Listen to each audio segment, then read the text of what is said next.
Lost Chronicles Volume 1 is a trade paperback that collects the 2016 and 2017 annuals and features 12 short stories about various Ranger characters. The first annual had 6 stories in: A Week in the Life, Unlikely Heroes, A Spot of Trouble, Only the Strong, It's Putty Time, and What Makes a Ranger. And the second annual had 5: Search Party, Trinis Vacation, Forever Mighty Morphin Black, Perfect, and Sabrina's Day Out. For some reason though, Lost Chronicles has 12 stories in it, the 12th one being What Time Is It?, a story that was also featured in the Year 1 Deluxe hardcover. First story is A Week in the Life, and it's written by Kyle Higgins with art by Rod Reese, and it follows Jason throughout his week trying to fit everything in, from schoolwork to teaching attorneys juice bar to actually being a ranger and training. Growing up and watching the Rangers every Saturday morning, it never occurred to me that the monster attacks could be happening every day. I'd always just enjoyed each episode on a Saturday on its own.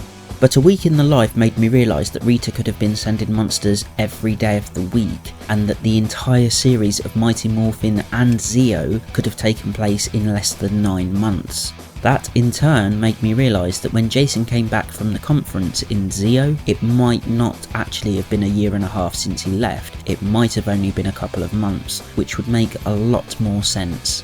The art wasn't great, and some of the characters feel very static when they're clearly supposed to be moving, like when the Rangers are training on the beach, and I can't tell if that's the way it's been drawn, inked or coloured, but since Rod Reese did all 3, it's definitely because of him. Unlikely Heroes is written by Ross Thibodeau with pencils by Rob Gilroy. It's one of those silly stories that you know isn't meant to be a part of the main story, but it was still funny.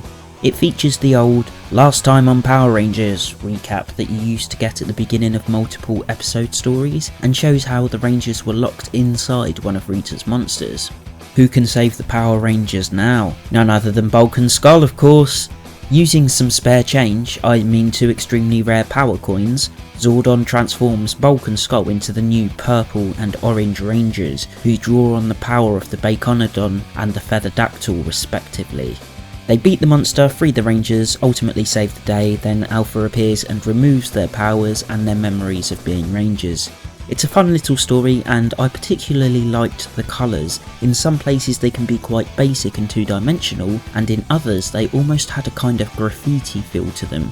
It's a light story, but one worth reading because it will make you smile. A Spot of Trouble is written by Marguerite Bennett and illustrated by Huang Danlin, and it's the worst kind of fan fiction, and this is easily the worst story in the book. Not only is it fan fiction of the worst kind, but it's also been drawn in an anime style, making me wonder whether Huang Danlin is one of those people that spent his teenage years drawing anime images of all the male Rangers, the way people always seem to draw male fan art. You know what I'm talking about, so I don't need to say it. The story makes no sense, with Trini and Kimberly raising money for some charity by having a catered party in the park, and I said catered like that because it's important to the art, it's very relevant. During the party, one of Rita's monsters attacks, this time some kind of anime cat-fox creature. Things get really bad when Trini is jumping around but not fighting, and there's cake everywhere. Not being thrown, not being knocked over, just as if Danlin couldn't be bothered to draw a background and decided cakes would be a nice background for a Power Rangers fight. It gets worse.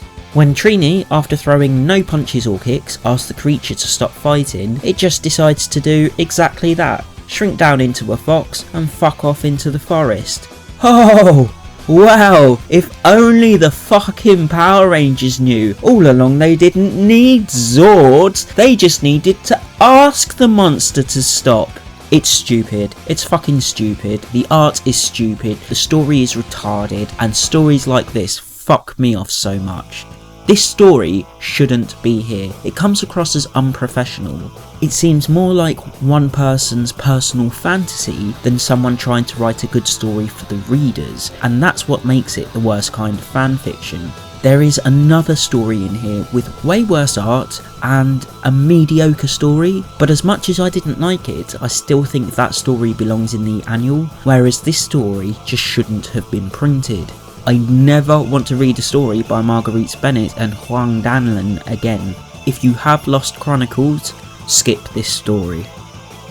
Only the Strong was written by Trey Moore with pencils by Terry Moore and colours by Hi-Fi, and it shows how Goldar came into the service of Lord Zed directly. He once had a brother, and when they were both summoned by Zed, Goldar is eventually given an ultimatum to kill his brother or they'll both die. It's a good story, and while the art isn't particularly good by any standards, the one thing this story is worth reading for is the fact that it explains that Lord Zed tried to take the Zeo crystal for himself and it scarred him. I assume what that means is that he used to have normal skin like we saw in the show after he was hit by the Zordon wave, but the Zeo crystal turned him into the monstrosity we all know him as. It's Putty Time is written and illustrated by James Kochalka. According to Wikipedia, Kochalka is prolific in his comics work and told an interviewer in 2002 that he created 2,000 pages of comics by the time he completed high school. That's easy to believe because it looks like a toddler drew this story. It's crap. That's like Chuck Wendig boasting he wrote Aftermath in 30 days or whatever it was. Just because it was done quickly doesn't mean it was done well, and that's the case with Kochalka's art. Visually, it's on par with the same shit Chris Eliopoulos and Jordi Belair keep putting in Star Wars comics. The story is juvenile, the art is shit, and I do mean shit, and the whole thing is just pointless. However, since it's an annual and a mix of art and story is to be expected, unlike when Chris Eliopoulos and Jordi Belair force their shit into what are otherwise well-drawn and well-written comics, I actually don't mind it here. It's not something tacked on at the end just for the sake of it. It's one small story out of 12 small stories that all have varying styles of story and art, and it did actually get a chuckle out of me, something strips like this very rarely do, because it's about a putty that's in love with Kimberly, and I think anyone who was a kid when Mighty Morphin came out can relate to that. Not only that, but the putty keeps running around yelling, "I love pink pink, I love pink pink" at the top of his head, and I just, I keep swapping out pink for what pink really means, if you know what I mean. So it's definitely not my favourite, but it's still not what I consider to be the worst story in Lost Chronicles. That honour goes to A Spot of Trouble. What Makes a Ranger is written and penciled by George Corona with colours by Gabriel Casata. After using the Megazord to beat one of Rita's monsters, the Rangers jump down in their normal clothes and help escort the people to safety, and the point of the story is that even without the suits, they still have what it takes to be Rangers. They still have the right stuff, the moral fortitude to do what's right and help people with or without powers. That's the point of the story, and that's it. It's short but sweet. I normally don't like art that's too cartoony, and this definitely falls under that category, but considering it's only a couple of pages long, my tastes shifted, and I have to say the art suits the story very well, and I think Casata did a fantastic job with the colours. Search Party is written by Kyle Higgins and illustrated by Goni Montes, and it's fantastic. Not much actually happens, but it ties in with the plot of the main comics, and Higgins has used his time here really well. We see Tommy at the very end of the Green with Evil arc, constantly running to evade the Rangers while he tries to clear his head. He manages to stay ahead of them at every turn, when Rita catches up to him and has a conversation with him. She tells him how he'll never be one of Zordon's Rangers. He wasn't chosen to be one of the 5, but she picked him. She knew he had greatness in him, and he reminds her of another young man she once saw greatness in. She tells Tommy how when she pushed this other young man, he helped Rita conquer the planet and brought peace to his entire star system, and how after his death, monuments still stand to his greatness. She tells him his name was Draken. That's the moment you realise this isn't our Tommy, it's Draken. This is where the turning point happened in the world of the Coinless. Tommy says he likes the name and wants Rita to tell him more about him, and they teleport away, and only seconds later Jason and Zack teleport to the same spot, saying they've got to find him soon, otherwise who knows what might happen. The art and colours are very basic, but that's okay. This is a story-driven comic, and the art serves its purpose well. It's one of my favourite stories out of Lost Chronicles because of how it ties in with the main comics, and good for Higgins for not trying to do some crappy story, instead choosing to use his 6 or so pages to add more lore to what he already created in the main story. I absolutely loved this one. Trinis Vacation was written by Tom Taylor and illustrated by Dan Mora, and it starts off with Rita and Zordon in physical form, both in spaceships fighting for possession of the Babel Stone, a magical artifact that, as its name suggests, will corrupt all communications including speech. Zordon chooses to blast it out of the sky rather than letting Rita have it. Then 10,000 years later we see Trini on vacation at just the right time for a piece of the Babel Stone to fall to Earth exactly where Trini is holidaying. It's Power Rangers, this shit happens all the time, so it didn't faze me.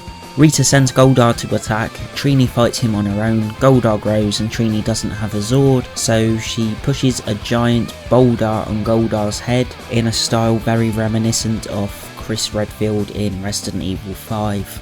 It was obvious how this was going to go down because the town is introduced by focusing on the giant boulder on the edge of a cliff, and the cliff is called Boulder Cliff. The rest of the Rangers show up, take the Babel Stone to Zordon and use their Zords to put the boulder back up on the cliff. It's not the most mentally taxing comic in the world, but it was okay for what it was, and the art was fine too. Forever Mighty Morphin Black is written and illustrated by Jamal Campbell, and it's another one of my favourites from Lost Chronicles. An unknown Black Ranger, who we later discover is a future version of Adam, uses his crystal in a now destroyed command centre with a Shogun Zord outside, when a black mist starts spreading from the command centre, at which point Zack from the Mighty Morphin comics is drawn into a vortex, and when he comes out the other side it's really something to behold because there are Mighty Morphin Black Rangers from a multitude of different universes everywhere. There's our Zack, there's 2 Black Ninja Rangers, a Black Ranger with a Green Ranger shield, a female Black Ranger, a Black Ranger in a Hulkbuster style armour, a Black Ranger with inverted colours, so he probably comes from some kind of negative dimension. There are so many and it's so cool to see, and this is why it's called Forever Mighty Morphin Black. It's a Black Ranger story in the style of Forever Red, and it's so good. Ultimately, the Rangers work together to defeat the monster, the Crystal Cryptid, but before they're sent home, they have a few minutes to chat, and as cool as everything had been in the story so far, it went through the roof for me when Comic Zack says, "Nice flat top, Zack," and you realise he's talking to what seems to be the actual Zack from the TV show. He looks the same, he talks the same, he dresses the same. I really think it's the TV Zack, which I think is very cool because, as I said in my review of Soul of the Dragon, there are ways to tie the comics and the TV shows together. It doesn't need to be done by any means, but the potential is there and it's nice to see it put into practice here. All the Zacks and Adams share their goodbyes and head to their own universes, and Zack no longer questions whether they can beat Rita, because the Rangers will always protect innocent people and they will always stand firm. I thought it was a great story, and the art was so similar to the main comic that I actually thought it was Hendry Prasetya doing the art, but it wasn't, it was Jamal Campbell. So he's done a fantastic job with the pencils, and he's also done a fantastic job with the colours, giving the black warp this kind of purple glow effect that really makes it pop on the page, as well as somehow making the whites really bright, which also makes everything else pop. It had a great story and great art, and this is one of the best stories in Lost Chronicles. Perfect was written by Trey Moore and illustrated by Fraser Irving, and it's my absolute favourite in the book. This story is just amazing. It was just done so incredibly well. It focuses on Finster and his wife before he ever met Rita. His wife is concerned about him because he spends all his time locked away creating his clay art, so she breaks into his room and finds these monstrous figures he's been creating, shocking her to her core. Figures that anyone who's seen the show should be very familiar with. She questions him about it, and Finster admits that in order to draw the inspiration to be able to create something this grotesque, he had to find a new kind of inspiration. Pain, suffering, fear, the dark side of these. No, wait, wrong franchise. It turns out Finster had been setting fires and killing people all over town just so they could suffer, and in turn he would find the inspiration to create these new models. During the argument he strikes her and she falls, and far too late Finster realises he's accidentally killed his wife. That's when Rita shows up. She convinces Finster to come and work for her, creating living art, and so he does, all with the intention of recreating his dead wife. But every time he created a sculpture of her, he would bring her to life using Rita's machine, and she would always question him about what he'd done and what he was doing to her, driving him to such anger that he kills her every time. The comic ends with Finster saying, "Next time, I'll get her right. Next time, she'll be perfect." Perfect is by far and away the creepiest story in the book, and it's clearly inspired by Greek tragedies, and it's hands down my favourite story. Power Rangers has never gone this dark before, and reading it actually sent chills up my spine, which rarely happens to me. The artwork complemented the story perfectly, with the gritty noir style that perfectly displays the horror unfolding on the pages. The expressions on Finster's face, both anger and shock and horror, are done perfectly, and when Rita shows up, even though most of what you can see is a silhouette, there's enough detail there to tell it's her. That, and that wicked smile of hers. The story is amazing, the art is amazing, and the comic does an excellent job of showing how Finster is equal parts victim and perpetrator of his own misery, and I commend Trey Moore for going down this dark road. I would love to see more stories like this. People who think that a dark version of the Rangers can't exist are wrong, and this comic proves it. They just need to let go of the childish stuff to be able to get there completely.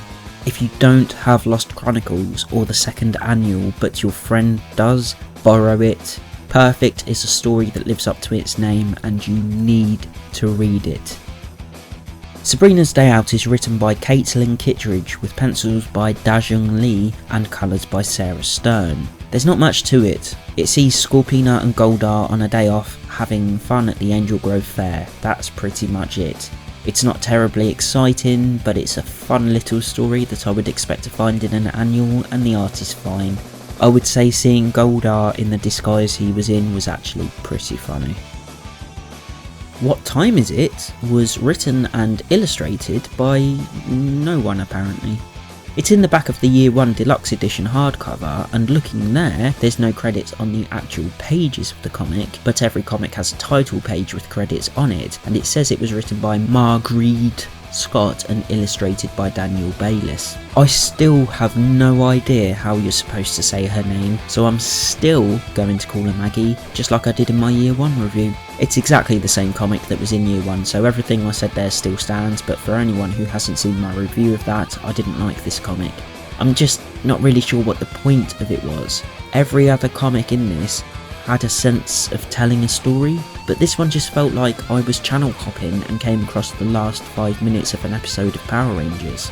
The team is smack bang in the middle of fighting Goldar when the story starts. They call their Zords, and that's it. There's no actual story that I can make out, so I can't really see the point of it.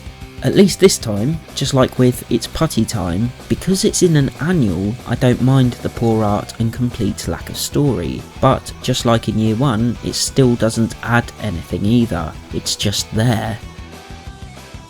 All of the stories that are in Lost Chronicles Volume 1 can be found split between the Year 1 and Year 2 hardcovers. I didn't know Lost Chronicles was a thing when I reviewed Year 1, but when I realised it collected the annuals, I was a bit disappointed that something called Year 1 didn't include the annual for that year. However, while only one of the stories from the first annual made it into Year 1, the Year 2 hardcover contains the rest. I don't know why Year 1 didn't have all of the first annual in it, but at least Boom rectified that by printing the rest of the first annual and the second annual in Year 2. If I'd have known that the Year 2 hardcover had the rest of both annuals in it, I actually wouldn't have bought Lost Chronicles because I love the oversized pages that really show off the art, and I actually regret reading some of the stories in the smaller trade form factor because stories like Forever Mighty Morphin Black had really good art and especially perfect with its dark and gritty imagery. They look incredible on the oversized pages, and I have actually seen them because I've got Year 2, which will be my next Power Rangers review, so I have actually seen them on the oversized pages with my own eyes. I'm not just assuming.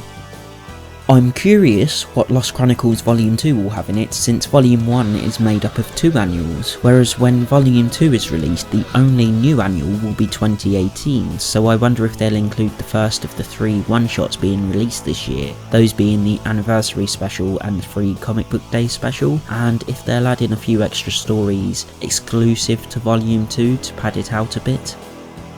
So is Lost Chronicles worth buying? Yes and no.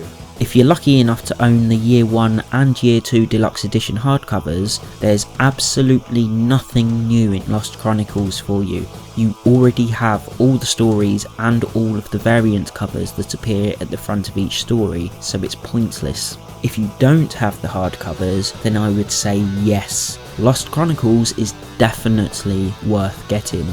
Some of the stories aren't great, but when it comes to anthologies you have to expect that. But with stories like Search Party tying into the main story and explaining part of Draken's past, Forever Mighty Morphin Black paying homage to Forever Red, and having multiple Zacks and Adams, and Perfect showing off just what a monster and victim Finster really is, you really would be missing out by not reading Lost Chronicles. If you only collect the trades and not the hardcovers, Lost Chronicles Volume 1 should definitely be on your wishlist.